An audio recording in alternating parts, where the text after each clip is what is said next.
Chris and Danielle are creating our own new tradition here back in the backyard with like a summer barbecue or something. Thanks for the invite, y'all. I know, right? Where's your board shorts, your swimsuits? Well, you didn't get the memo? We thought we would just dress up a little bit nicer for the occasion.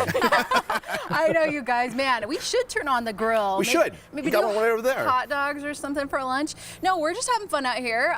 Chris still has some SPF on his face because, you know, we're working on our tans. 70 degrees in December. I mean, this is not normal, to be clear. We're going to get into that. That's the main thing we want to get across. But you know what? It is 70 degrees already in Denver, and I think, Danielle, we might just tie that record. I know, absolutely. We're having fun, of course, out here, sipping on our ice water with our umbrellas.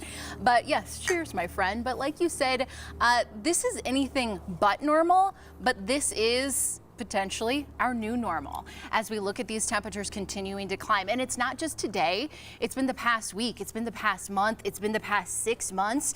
And this is a trend, folks, that we are really starting to keep a close eye on. Today's forecast, 73 degrees.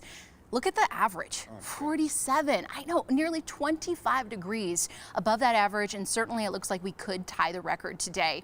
And now I know December 1st is today, but we just wanted to look back on November because we are sitting in that number 3 spot for the 3rd warmest November that we have ever had on record here in Denver. These stats, Chris, they just don't lie. Yeah, you said it. It's not just today. It's not this week. And that's one of the points we want to make here. It's not necessarily just, again, today. This is part of what's been an exceptionally weird last 6 months or so. So 65.5 degree average temperature going back to June the 1st. And not only has it been exceptionally warm, it's been really, really dry. And that's kind of enhancing this drought. The mountains, obviously, we just haven't seen the snow there yet.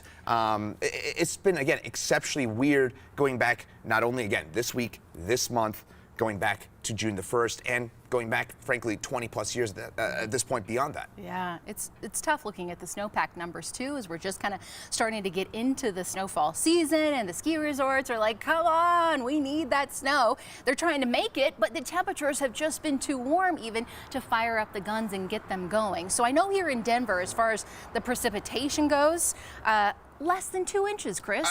We average about 9 inches in this time space. So, I mean, we're about a quarter of where we should be in terms of rainfall. This is the desert. We've just transformed into the desert for the last 6 months here. And then here in Denver, that snowless stretch goes back 224 days, back to April the 22nd. It still hasn't snowed, Danielle. So it's just, and by the way, we don't really have much in sight, do we? I know. The 7-day forecast, back to the mid-70s tomorrow. Once again, another record breaker. The weekend looks quiet. I mean, I put kind of cooler on Sunday in the lower 50s as we do have a front that pushes through. Hopefully it brings the high country a little bit of light snow, but right now on Tuesday of next week, that really is our only shot at seeing possibly a little rain, maybe a couple of snowflakes mixing in.